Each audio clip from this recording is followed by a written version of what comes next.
Welcome back to the Flying with the Flock podcast, the easiest place to get all your Eagles and other NFL related news. I'm your host, Matt, and welcome to Super Wildcard Weekend, ladies and gentlemen. We finally made it. We made it all the way through the regular season, and now it's playoff time. And I can't be more excited. This is probably the second most exciting time in the NFL season, only behind NFL kickoff. But we essentially are at a new season, ladies and gentlemen. Anything before this doesn't matter. Everybody's record 0-0. Anything can happen. A number 7th seed, although they've only done it maybe twice, could go all the way to the Super Bowl and win. Or the number 1 seeds could go back and, face each other. We could get Super Bowl rematches from a couple of years ago, or we could get teams that never won a Super Bowl going up against each other. But with all that out of the way, I would like to thank you guys for coming back, and I would like to ask you guys to leave a like and subscribe and a comment.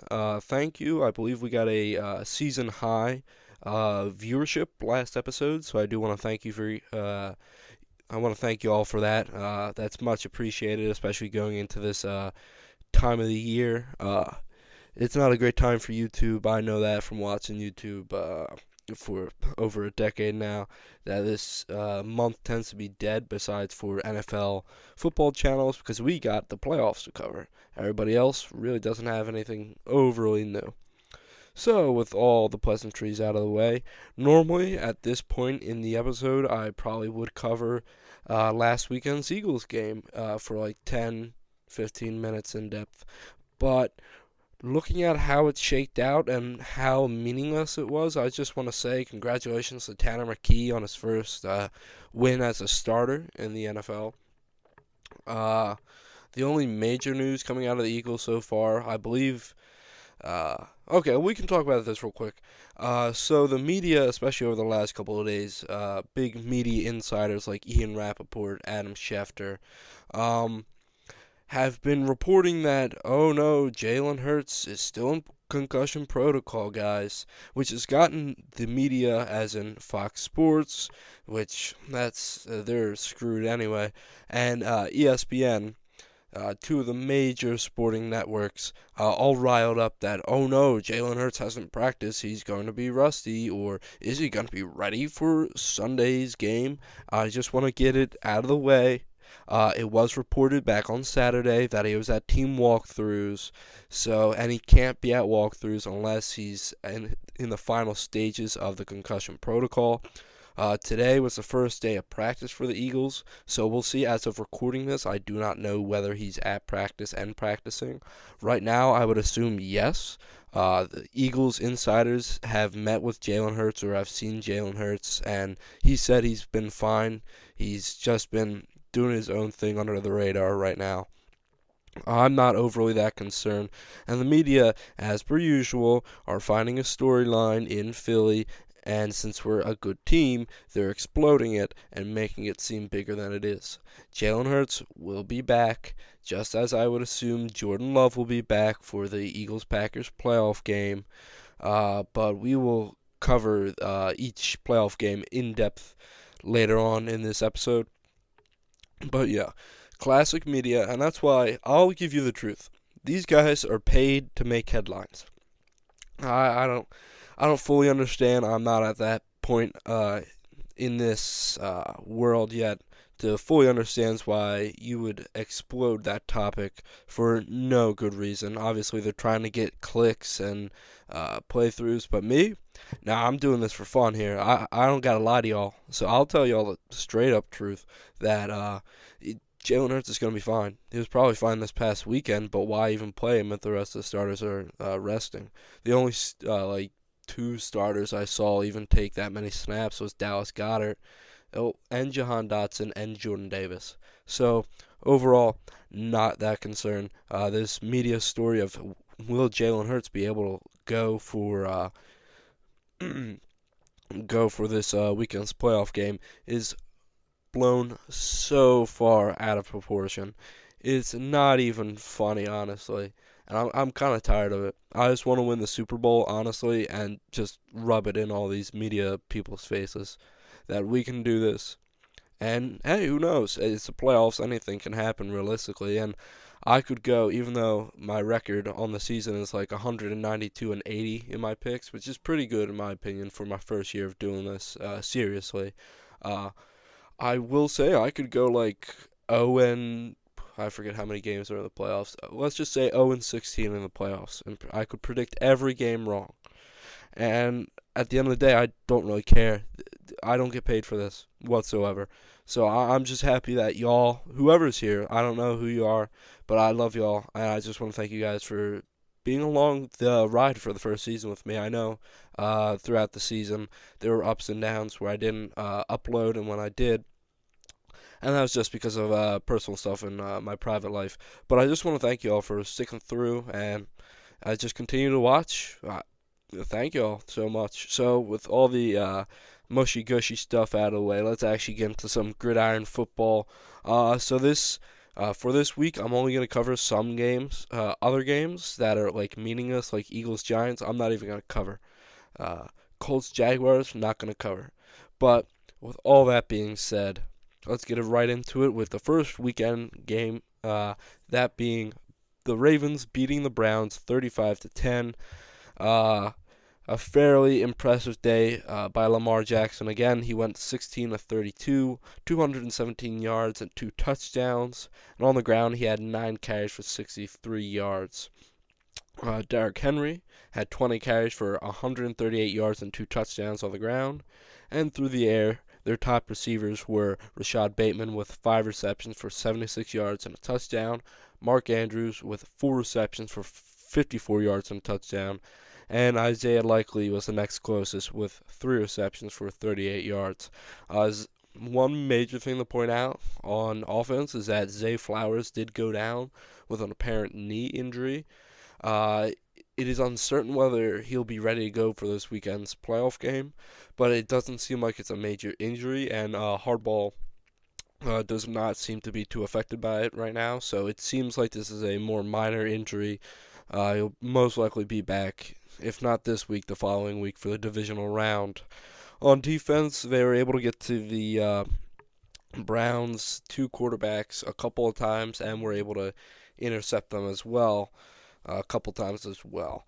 So, looking at this Browns offense, Bailey Zappi is back. He went 16 of 31, 170 yards, 1 touchdown to 2 interceptions.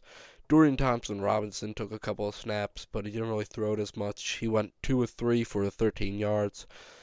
On the ground, Deontay Foreman had 10 carries for 27 yards. And through the air, Jerry Jeudy had 6 receptions for 63 yards. Jordan Atkins had 6 receptions for 60 yards and a touchdown. And that's really it. This Browns defense was not able to sack the quarterback or turn him over at all. So I really didn't think the Browns were going to win this anyway.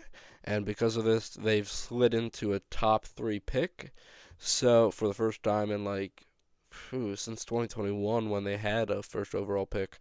But yeah, Ravens with this win clinched the AFC North pretty impressively because the Steelers also fell flat in their game later on this day. But yeah, congratulations, Ravens. Y'all are going to the playoffs. Well, y'all were going to the playoffs, but now you have an easier path hosting several teams. Next up, we have Bengals-Steelers. Bengals try to keep their playoff hopes alive, and the Jets did help out the Bengals, just the Chiefs couldn't help out the Bengals as much. Russell Wilson went 17 of 31, 148 yards, and a touchdown. On the ground, they only gave Najee the ball 12 times for 36 yards and a touchdown. Through the air, Pat Freiermuth was their top receiver, and it wasn't even close, with eight receptions for 85 yards and a touchdown. On the ground, they were able to sack the quarterback a few times and turn Joey B over. But besides that, they weren't really overly effective when it came to stopping the Bengals behind the line of scrimmage. Next up, keeping with the same game, we have the Bengals, who did beat the Steelers 19-17. I don't believe I said that yet. Joe Burrow went 37-46, 277 yards, a touchdown, and an interception on the day. Khalil Herbert was their top rusher with 20 carries for 69 yards. Through the air, Jamar Chase, 10 receptions for 96 yards and a touchdown. Mike Gesicki was the next closest with 8 receptions for 68 yards, and T. Higgins right behind him with 4 receptions for 53 yards. This Bengals defense was able to sack the quarterback quite a few times, which was fairly impressive against this Steelers O-line. So yeah, Bengals tried to keep their playoff hopes alive, but are unsuccessful due to the Chiefs pretty much just giving up in the middle of the game. Uh, Steelers continue their skid into the playoffs, and being there last year, that's probably one of the last things you want to do is take a 4+ game skid into the playoffs and lose any form of momentum that you had. Overall, a fairly impressive try from the Bengals to stay into the playoffs, but they were unsuccessful due to other teams not pulling their weight as much as they wanted. Sorry, Joey B, but we'll see you in the playoffs most likely next year if you all can start off hotter than you did this year. I'm only touching on this game briefly because it's just funny to me. The Falcons tried to keep their playoff hopes alive, but they lost to the Panthers 44-38. Michael Penix went 21-38, 312 yards, 2 touchdowns, and 1 interception. Fairly impressive day from the Rook. Bijan Robinson had 28 carries for 170 yards and 2 touchdowns. That was a nuclear day from Bijan right there. Drake London through the air, another great day for a Falcons player. He had 10 receptions for 187 yards and 2 touchdowns. Looking at this Falcons defense, they could not stop the wind, so they couldn't put any pressure on Bryce Young, and they couldn't turn him over, either making Carolina's job 10 times easier. Looking at this Panthers offense, so Bryce Young went 25-34, 251 yards, and 3 touchdowns on the day. Fairly impressive from Bryce Young. Miles Sanders had 17 carries for 66 yards and a touchdown. Bryce Young had 5 carries for 24 yards and 2 touchdowns on the ground. Their top receiver was Jalen Coker with 7 receptions for 62 yards. Miles Sanders was their next closest with 3 receptions for 50 yards and a touchdown. And Adam Thielen always showing up with 5 receptions for 44 yards. Again, although they were able to get to the quarterback a couple of times and were able to turn Michael Penix over, they really put a lot of pressure on Bryce Young and this Falcons offense to deliver, and it was more of a shootout in overtime, with the Panthers coming up with the win. I believe the Panthers are like 2-0 in overtime this season, I believe, which is a weird stat, I guess. Overall, fairly impressive day from both quarterbacks. One a rookie, one not, but still somewhat treated like a rookie by the rest of the league. But overall, fairly impressive. Falcons come up short in their bid to try to make it to the playoffs by hoping for a Saints win.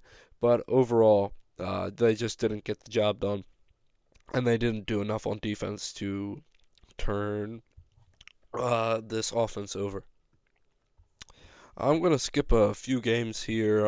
Next up, we are going to cover Cowboys Commanders. The Commanders were able to beat the Cowboys 23-19 at Jerry's World.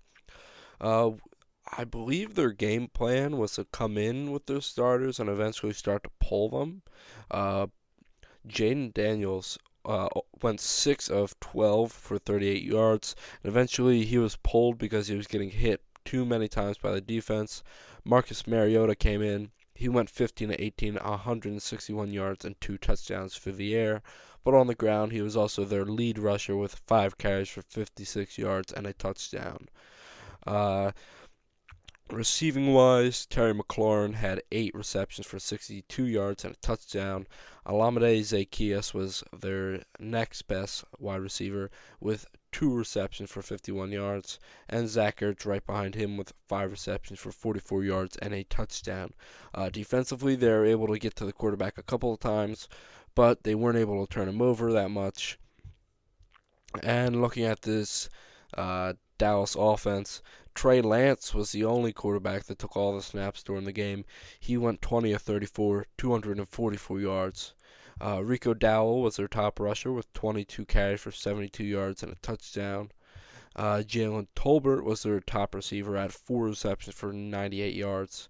And uh, KaVontae Turpin was their next closest receiver with 3 receptions for 53 yards. Defensively, they sacked, I believe they got to Jaden Daniels quite a few times. They were also not just sacking him, but also hitting him at the same time, which is sometimes more effective if you can do that more constantly. They weren't able to turn either quarterback over for the Commanders, which ultimately led to their downfall. And it was funny, the Commanders as I'll cover in the next game here. The Commanders won at the same time the Packers lost, which allowed the Commanders to clinch the 6th seed and go to Tampa on Sunday. So yeah, Cowboys. Better luck next year. Commanders, good luck in the playoffs. Although I don't like you, good luck. You lucked out though. You guys barely won. You guys won on a last-second touchdown, and you guys have not looked that impressive to me, especially over the past couple of games since beating us. So yeah, you all can have your Super Bowl, but at the end of the day, it's time for the big boys to play in this playoff game. Speaking of the Packers, next up, we have the Chicago Bears going into Lambeau Field and beating the Green Bay Packers for the first time since 2018. Looking at this Bears offense, Caleb Williams went 21 of 29, 148 yards, and a touchdown. On the ground, he also had 3 carries for 10 yards. DeAndre Swift got more carries than usual. He got 20 carries for 65 yards and a touchdown. Through the air, DJ Moore had 9 carries for 86 yards and a touchdown. Keenan Allen was the next closest with 3 receptions for 25 yards. Defensively, they were able to get to the quarterback a few times. I believe Malik Willis played a majority of this game anyway, but still, that's fairly impressive for this Bears defense right now because they looked a little bit more shaky. They also had a punt return touchdown, which was fairly impressive. I mean, it's the last week. Why not just pull it out of the playbook? It was like a fake punt thing. I don't know. They acted like they were catching it on the left side, but they returned it up the right where the ball actually was. So, yeah, I guess the Packers players just didn't. I guess they just didn't really pay attention to the trajectory of the ball as it was coming down in front of them. So yeah, fairly impressive from this Bears offense to get the win in Lambeau Field. Looking at this Packers offense, though, Jordan Love went 7 of 12, 69 yards. Funny enough, he did leave the game with an elbow injury, unfortunately. I believe he'll be fine. He lost, similar to Josh Allen a few weeks back, he lost feeling in his entire arm, and then eventually it was just on the outside of his arm. So well, I can't keep you updated, but I definitely will be interested to see how this ends up affecting him through the playoffs if they get past the first round. Malik Willis on the day went 10 of 13, 136 yards. On the ground, their top rusher was Emmanuel Wilson with 14 carries for 73 yards and a touchdown. And receiving, their top receiver was Malik Heath with 3 receptions for 53 yards. Dontavian Wicks behind him with 5 receptions for 49 yards. And I do have to mention Christian Watson did go down with an ACL tear during this game, which will massively affect the Packers, in my opinion. When he is not in this offense, they tend to stagger a little bit more. They're not as explosive compared to when he is playing. Although his stats don't show it, he majorly affects how the Packers play, whether he's getting the ball or not. Defenses have to key in on him more or less. They'll let up a lot more explosive plays than normal. This Packers defense was able to get to the quarterback once or twice and were able to turn the ball over as well. But at the end of the day, the Packers, with poor game management from Matt LaFleur and other things as well, I'm questioning. And they've been on a 2-game skid, similar to the Steelers, just not as long. They've lost to 2 divisional opponents. They're 1-5 in division, and I'm pretty sure they haven't beaten a team that's in the playoffs this season. I'm going to be interested to see how Matt LaFleur and Jordan Love look to bounce back, especially missing one of their top weapons, in my opinion, this coming week against this stout Eagles defense. Next up, we have Buccaneers Saints. Bucks were able to clinch the NFC South with this win. They won 27-19. Baker Mayfield went 21-32, 221 yards, 2 touchdowns, and that interception, which is becoming a common occurrence with Baker. Bucky Irving on the ground had 19 carries for 89 yards and a touchdown. Mike Evans was able to cross the 1,000-yard mark and tied Jerry Rice's record of 11 straight seasons with 1,000 plus receiving yards. Mike Evans in the game went 9 receptions for 89 yards. Jalen McMillan continues to be a solid threat for this Buccaneers offense with 5 receptions for 74 yards and a touchdown. This Bucs defense was able to get to the quarterback a few times, but weren't able to turn him over as much.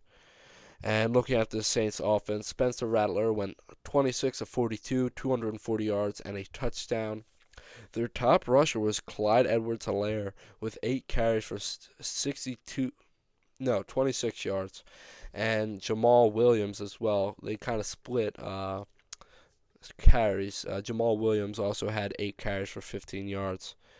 Their top receiver was Jawan Johnson, who had six receptions for 80 yards. Marquez Valdes-Scantling, who had 3 receptions for 33 yards. Defensively, they were able to turn Baker over once, but besides that, they really weren't able to apply that much pressure to him. But congratulations to the Buccaneers for clinching the clinching the NFC South. I will definitely be interested to see how they play against the Commanders, and as an Eagles fan, I am deeply scared that the Buccaneers are in the playoffs whatsoever. Next up, the next really significant game, honestly, out of all of these, was Dolphins-Jets, in my opinion. Jets were able to beat the Dolphins 32-20. Looking at this Jets offense, Aaron Rodgers went 23-36, 274 yards, 4 touchdowns, 1 interception. On the ground, Breece Hall had 12 carries for 57 yards. Through the air, their top receiver was Davante Adams with 6 receptions for 88 yards and a touchdown. Allen Lazard right behind him with 3 receptions for 71 yards and a touchdown. And Garrett Wilson with 4 receptions for 51 yards. On the defensively, wow, they had a lot of defensive players play or put up stats. They were able to turn Tyler Huntley over twice, and they applied very minimal pressure to the quarterback as it looks right now. Looking at this Dolphins offense, though, Tyler Huntley went 25-41, 227 yards, 1 touchdown to 2 interceptions. Devon Achane was their top rusher with 11 carries for 121 yards and 1 touchdown. Jonnu Smith had 9 receptions for 56 yards and a touchdown. And Malik Washington had 4 receptions for 48 yards, and Jalen Waddle and Tyreek both had a quiet game, combining for 6 receptions for around 60 yards together. The reason why I touched on this game compared to some other ones is because, it could be Aaron Rodgers' last game. We don't know, and I don't think we'll know until most likely after the Super Bowl, whether this is the end for Aaron Rodgers. On top of that, this could have been Tyreek Hill's last game at with the Dolphins. Recently, as of like last night, there were some rumors that he sat down with the GM, and he never said he really wanted to leave. So, which is very conflicting to what he said. I'm opening the door and I'm out. To quote directly from Tyreek, and then he turned his I believe his Twitter or Instagram profile to Antonio Brown with his face putting up the deuces sign when he left the Jets game as a Buccaneer. So I'm just interested to see what would happen there and if we would see a Tyreek Hill sweepstakes and where he'd go. I mean, there's only a few teams that I feel like really need him. I mean, I would laugh if he went to the Chargers. That's all I'm going to say. Right now, if Tyreek was to leave, I could see him going back to the AFC West as a Charger. But I'm not entirely sure whether he'd fit with that culture that they're starting to build over there in Los Angeles. But overall, it was a fairly impressive win from the Jets. Dolphins, they needed to win and hoped for a Broncos loss, but ultimately the Broncos won and they lost as well. So that ended all chances of the Dolphins trying to get into the playoffs. We're going to touch on this one last game very briefly. I thought this was going to be a lot better game than it was. Obviously, I'm talking about the Lions-Vikings. Lions were able to beat the Vikings 31-9. Looking at this Lions offense, Jared Goff went 27 to 33, 231 yards, 1 touchdown, 2 interceptions, which is kind of rare for him. Jahmyr Gibbs was their top rusher. He went nuclear. He had 23 carries for 139 yards and 3 touchdowns. Through the air, it was a little bit more of a quiet game. Their top receiver was Amon-Ra St. Brown with 6 receptions for 77 yards, and Sam Laporta with 7 receptions for 63 yards. Defensively, they were able to get to the quarterback a couple of times, but they weren't able to turn. Actually, no, they got to the quarterback a lot, actually. The stats are kind of deceiving. They were able to hit Sam Darnold a lot and put a lot of pressure on him as well. They weren't able to turn the ball over at all, but they applied enough pressure to make Sam Darnold throw incompletions. Now, looking at this Vikings offense, Sam Darnold went 18 of 41. That is insane to me, especially how he's been playing. 166 yards. On the ground, their top rusher was Cam Akers with 6 carries for 65 yards. Their top receiver was obviously Justin Jefferson with 3 receptions for 54 yards, but right behind him was Jalen Nailor with 3 receptions for 53 yards. This Vikings defense did give this Vikings offense a chance by turning Jared Goff over twice, but they realistically didn't apply too much pressure to him throughout the game. This is a slight. Well, okay, so let's talk about the Lions real quick. Congratulations, Lions. That's a fairly good win right there. I'm fairly impressed. You guys handled yourself pretty well, and you guys earned the 1 seed and most likely, the first round bye, and you earned yourself back David Montgomery most likely, which will add to this explosive Lions offense. Vikings, it's a little bit concerning. I'm not going to be too concerned because I can definitely see you guys winning your first round matchup against the Rams. But it definitely brings back the narrative of can Sam Darnold win in big games? And this was a huge game that you guys needed to win. And ultimately, you guys came up short, which is fine. But it's definitely concerning going into the postseason this way. Alright, so up next, we're going to talk on some of the head coaching openings that have come about most recently.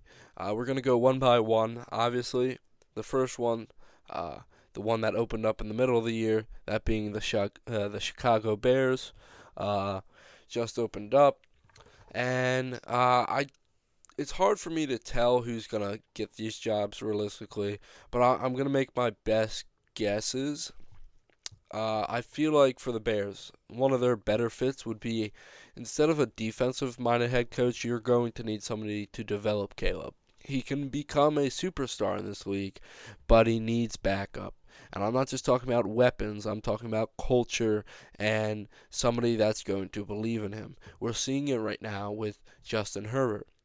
You bring in Hardball, Justin Herbert starts to buy in. Hardball kind of grooms his quarterback, and the Chargers are in the playoffs, and they didn't really have to lean on their defense, even though it was really good. Uh, Realistically, my mind goes to, and I know it's been talked about a lot, Ben Johnson, offensive coordinator for the uh, currently the Detroit Lions. Uh, to me, this just makes the most sense for bringing in an offensive-minded head coach to improve Caleb Williams and his skill set. I'll be interested to see which way the Bears go, but I definitely believe that they should lean towards taking an offensive-minded head coach, whether it's Ben Johnson, who was rumored not that long ago, to even Kellen Moore. I could see possibly taking that job and trying to improve Caleb Williams as a passer. Next up, in one of the more recent openings, well, most of these were recent, but one of the more surprising ones to me was the New England Patriots, and I kind of know who's already going here. Yeah, it was rumored that Mike Vrabel was already looking at the New England job, but I thought Jared Mayo would be have at least 2 years to try to develop some form of culture, and it's not like the Patriots played bad. Their just record isn't that great, and their defense wasn't really put together. And their offensive line sucks. So, but they have their quarterback of the future in Drake May, in my opinion. May didn't have quite the rookie season that Mac Jones had up at New England. Rather, it was impressive. He's a raw talent, but he needs to continue to be developed. I feel like Mike Vrabel would be the perfect pick to rebuild this Patriots culture and shore up this Patriots defense a lot more to take pressure off of Drake May to overperform what he needs to do.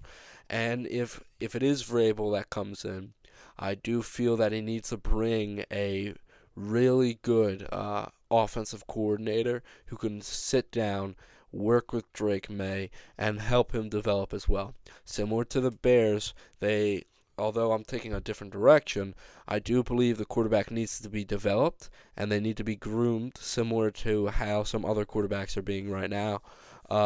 Overall, I do obviously see Mike Vrabel coming back to New England to coach, and I believe he'll be given at least probably 3 years to develop everybody and continue to build his Patriots team. And who knows, if Vrabel comes back, he was a solid head coach. I could see the Patriots making a wild card for the first time in a long time in a couple of years under Mike Vrabel. But who knows? We'll see. Next up, we have the New York Jets. Obviously, the first opening during the season. They fired Robert Saleh years ago. Rumors of Rex Ryan coming back. That would be interesting. He would not mesh with Aaron Rodgers whatsoever. I can already tell you that. They're looking, I believe, for both for a for a general manager and a head coach. So I'm not going to touch about the general managers, mainly because that's not the aspect that I fully understand. Rather, I will touch on who I believe that they'll take for a head coach, and I could see one of two choices. I could see I can see Rex Ryan, clearly. He already has ties to the organization. He has ties to the owner. He would probably be given the benefit of the doubt, and they would most likely move on from Aaron Rodgers or put in more strict player conduct, like you can't skip mini camp and stuff like that. Or I could see defensive coordinator for the Lions, Aaron Glenn, going there to coach up the Jets. Although I don't think it would be the best fit for the Jets, I could definitely see a universe where it happens and they are given they give Aaron Glenn a chance for over like 2 seasons to build his roster and shore up this Jets defense. Jacksonville Jaguars is an interesting situation to me. I overly don't really have a full idea of who would go here, only because they retain their general manager, Trent Baalke, who sucks at his job. Let's just put it out there. He sucks. But Shad Khan, owner of the Jacksonville Jaguars, did say that if a head coach inquired about bringing in a different guy, and he made a really good argument, he would be up to trading away Trent Baalke. Or not trading away, cutting Trent Baalke as well. Dougie P just left. I don't think we'll see Doug Peterson for a little while. Realistically, they need an offensive-minded head coach. They just got Brian Thomas Jr. They have Trevor Lawrence, who needs to continue to be developed. I could see Mike Vrabel going here as well, possibly, and bringing like a solid offensive coordinator with him. I'm trying to think of other like really good coordinators. Spagnuolo, I don't think will ever truly leave KC. Let's give me 1 second here. You know, I would have said Slovic, the offensive coordinator for the Texans. I would have said him, but he hasn't had really as of an impressive year. I could see what's his face, offensive coordinator for the Commanders, Cliff Kingsbury. I could also see Kingsbury going to the Bears, but I feel like this is the more likely outcome, that he'll go down south to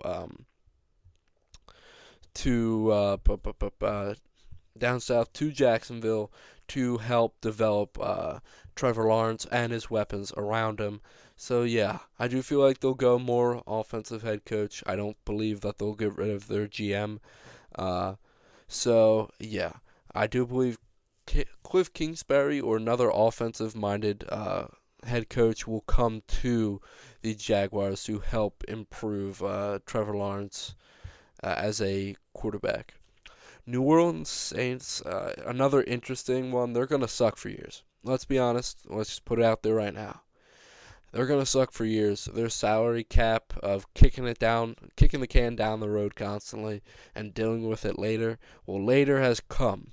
And it's time to pay up. And honestly, I could see the Saints being number 1 overall pick next year, or number 1 overall pick for Archie Manning in a couple of years. But realistically, New Orleans, I feel like will probably go with another defensive-minded head coach rather than offense. Draft a couple of rookie defensive studs and not really focus on the offense as much. So I could see, for me, the most likely candidate would be Aaron Glenn of the Lions coming here, but I do believe they'll go another defensive head coach. I don't see them really changing. I believe they still have a general manager. I believe Mickey Loomis, is still their general manager, I think off the top of my head. So, yeah, we'll see. I do believe defensive-minded head coach Aaron Glenn is the first one that comes to me. I feel like they would try to make a bid at Vic Fangio, but I don't feel like Vic Fangio would leave at all. And lastly, and most recently, the Las Vegas Raiders is the latest head coaching opening compared to all the rest. I'm surprised. Well, I'm not surprised. I didn't like the signing of Antonio Pierce from last year. They tried to get their own makeshift Dan Campbell, and it just didn't work. I could see uh, hmm, I could see this going one of two ways. I could see the offensive coordinator of the Vikings coming here, or the defensive coordinator of the Packers, both of which I'm forgetting their names right now. But I could see either one of those gentlemen going to the Raiders to try to improve the pieces that they have. The Raiders currently do not have a top pick, which is slightly concerning. They're number 6, so they're not going to hit on a quarterback. Rather, they might be able to get a defensive stud to put along Max Crosby, or trade Max Crosby for a big price and draft his replacement in this upcoming draft. But overall, give me probably an offensive-minded head coach. I wouldn't be surprised. I don't believe they'll try to do another rah-rah guy. Rather, I believe they'll probably go for a more of a tactician compared to a guy that has that's able to rile the troops. I mean, very few times does that work in the NFL. To me, the first two that come to mind are obviously Detroit and Philly, but besides that, and the Raiders do remind me of a team that could get that to work, but as of right now, I don't believe that should be the way that this team goes to try to improve on last year's record. All right, passing up on this, finishing up on the Black Monday and all the coaching firings. We currently have the NFL draft is set, at least the first top few picks. I'll go through each one. So the Titans need quarterback. Titans need quarterback, but I do believe that they would most likely trade with a team like the Raiders. I could see the Raiders trading up from 6 to 1 and giving the Titans some compensation. Maybe 2 first-round picks, one this year, one next year. Maybe a second-round pick and a more minor player. Maybe give them AOC. I could see AOC going down to Tennessee and cooking a little bit. Uh, Overall, most likely I will say this is just me theorizing. As we get closer and more rumors pop up, we'll cover this more in depth during the off season. But I do believe the Titans, in my theory, would trade down from the number 1 overall pick to get more capital for the next few years. The Browns have the number 2 overall pick in this year's draft, and it is their first first round pick since 2021 because they traded away all those first round picks for Deshaun Watson. I do believe they take quarterback. They stay here, take quarterback, and I do believe they get Cam Ward. I could most likely see Cam Ward going here. With the Raiders, if I am right, if the Raiders do trade up to get their quarterback and get Shedeur Sanders, I could see Cam Ward falling to Cleveland, and that being a solid pick. Currently, news out of Cleveland is the status for Deshaun Watson is up in the air for 2025 because he did hit a setback. If I'm Cleveland, I get him out of there. Get him out of there. He's a cancer. I sign back Jameis Winston. I have him start the first few games of the season and allow Cam Ward to rest, and then I put in Cam Ward halfway through the season, maybe 1/4 of the way through the season, to see what I really have with this rookie quarterback. Giants are in an interesting situation. Top quarterback prospects. I'm interested to see what they would do because they need quarterback. Let's just say they need a quarterback. They need their quarterback in the future, but they're not in a good position to entirely do that. Um, I don't entirely know.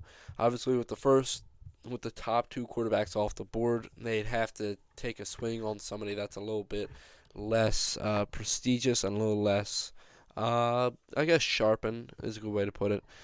They could take a shot at a Jackson Dart or a Jason Milroe. Let me hold on. I'm gonna bring up the top prospects of 2025 NFL best. Oh, huh. Um, obviously, blah blah blah. Wait, Travis Hunter's still there. I could see the Giants taking Travis Hunter. Honestly, they need quarterback, so they could also be a team that trades up from 3 to 1 with the Titans. Uh, a lot of people had the Titans taking Travis Hunter. They don't need that right now. They have L'Jarius Sneed and they have Calvin Ridley. For as good as that is, they still need other things and rather trading back, getting capital, maybe trading for a quarterback possibly happens, or signing one in free agency to fill in just some holes for now. But if things were to stay as it would be, and if the Giants were to stay at 3, as I think they probably will, I could see them taking Travis Hunter and trying to build an offense for a rookie quarterback in the following year draft. Next up, we have the New England Patriots. They definitely need help, especially on this offensive line to protect Drake May. So I feel like they would probably take the top tackle in Will Campbell, in my opinion. I feel like they take Will Campbell. And I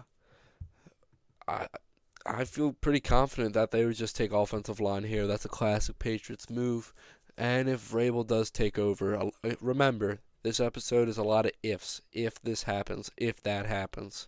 So just bear with me, I understand. But if Mike Vrabel comes in, he's known to draft big men up front to um, continue to build around his quarterback. So I feel like if the Patriots were to stay at 4, they would take a tackle to protect Drake May. In my opinion, the top tackle in this draft is LSU's Will Campbell. Finally, we have the Jacksonville Jaguars. They need help on defense. And looking at it, there is one player that comes to mind, a top edge rusher from Penn State, Abdul Carter. He's fast. He's able to get to the runner. He's able to get to the quarterback. He's able to drop back in a pass. So he's a solid defensive edge or outside linebacker as well. So I feel like Abdul Carter would be a solid choice for this Jacksonville defense, and whoever they bring in, whether it's defensive minded or offensive minded, it would kind of be an idiotic move not to fix this struggling Jacksonville defense back to its former glory of the late 2010s. Alright, so with all that out of the way, we move on to what everybody's really been waiting for. The NFL playoffs and Super Wild Card weekend. We're finally here, folks. Before I get into it, though, this past weekend, I went 11-5 on my picks, and during the regular season, I went 192-80 when I was picking my games. All right, so there are 3 locks to me that are going to be winners this weekend. We'll touch on the first one. We have Chargers at the Texans. Give me the Chargers by a lot. This Chargers offense is humming now. While the Houston Texans are staggering a little bit, although they won against the Titans have the first overall pick. What does it matter? Overall, I do feel more confident in a Jim Harbaugh coached Texans or coached Chargers than I do the Texans as a whole. Although Clearly, C.J. Stroud has been struggling this year, and that's not entirely his fault. He hasn't really been getting that much help from his O-line, which the Chargers could use uh, against the Texans themselves because they have the number one ranked defense. Surprisingly, it's the Chargers that have that. I do feel like Justin Herbert comes out, he plays a solid game. It's not going to be his best game. This defense probably will give him a little bit of trouble, but he will put up a solid game, and he will just deliver the ball to the open receiver and take what the defense gets him. I feel like in this moment, Justin Herbert shines, and we will see a rematch of Kansas City versus the Chargers again. Next up, this is a really tough match for me to pick. I mean, it's Pittsburgh at Baltimore, and in the postseason, anything can happen. Realistically, Pittsburgh could beat Baltimore. It's a divisional matchup, and those are the worst in the playoffs. I'm not entirely sure. I'm not entirely sure if the Steelers really have it in them. They hit a 4-game skid coming into the playoffs. They've lost all momentum whatsoever. So, looking at how things have shaked out and how everything's lined up, I do believe that the Ravens will come out on top of a more close and more defensive game. I could see it being a 3-point game, honestly, or a 6-point game. But I do see the Ravens coming out on top of this divisional matchup in the playoffs, though it could realistically swing either way, depending on how Russ is able to play, how Tomlin is play calling, whether he's doing it well or whether he's been doing it like the past 4 weeks, and whether the Steelers show up to play in Baltimore. We'll just have to wait and see. And to face the Baltimore Ravens, we have Denver and Buffalo. I kind of gave it away with that. This is my second of 3 locks of the week. I can see Buffalo probably beating up on this Broncos team. I mean, to Broncos fans on the Broncos team, it was just it was a win just getting into the playoffs, honestly. I could clearly see a world where Bo Nix shows up. He just absolutely torches this Bills defense, which is somewhat suspect, which we'll touch on in the coming weeks when we touch on the divisional and AFC championship round if they make it that far. But realistically, I can see the Bills absolutely dominating the Broncos, and I could see them winning by double digits in this matchup. But time will tell. For the Broncos to win, their defense needs to show up, and they cannot rely on their offense. Rather, they have to shut down Josh Allen and this passing attack, and shut down James Cook and the rushing attack. I know that's a lot to ask, but if they can do that, and if Mo Picks does not show up, there will be a chance that Denver can upset Buffalo in this matchup. But still, give me Buffalo probably by double digits over this Denver Broncos team. Next up, we have a very interesting match. We have the Vikings-Rams. It's interesting. Vikings coming off of a really bad loss, in my opinion, and the Rams not looking too great overly. I mean, yes, they've won.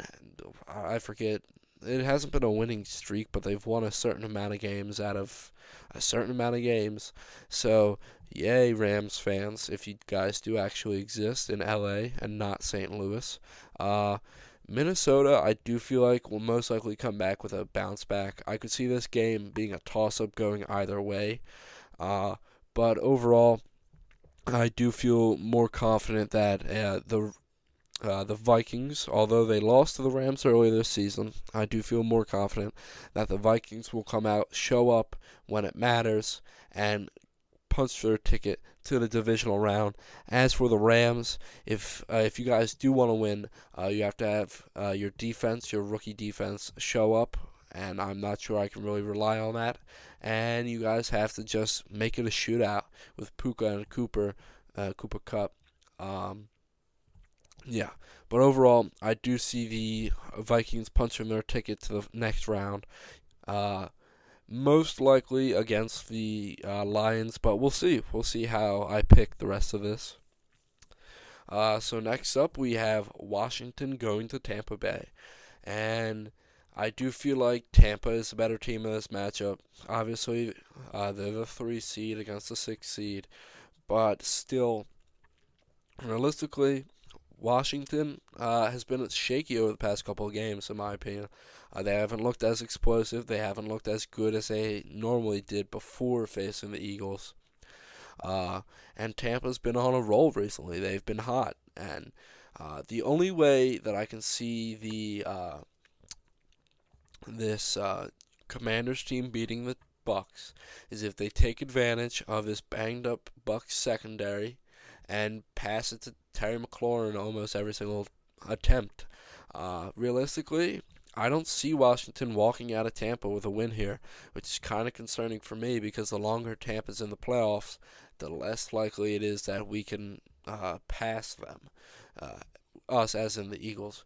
But yeah, so I can see Tampa coming away with a tight win. I do feel like this will be a great game. It's Sunday night as well.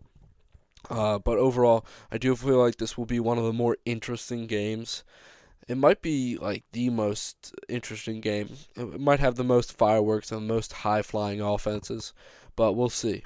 We'll see. I do see Tampa coming away with the win here and punching their ticket to the next round of the playoffs. Finally, we have my third and final lock of the week, and it's not just because I'm an Eagles fan, guys. It's not just, although I will always go to bat for my Eagles, I will always critique them as well when they need it the most. So, I do have the Eagles winning here, not sizably. It's going to be a good game. Either way, it's going to be a good game no matter who wins.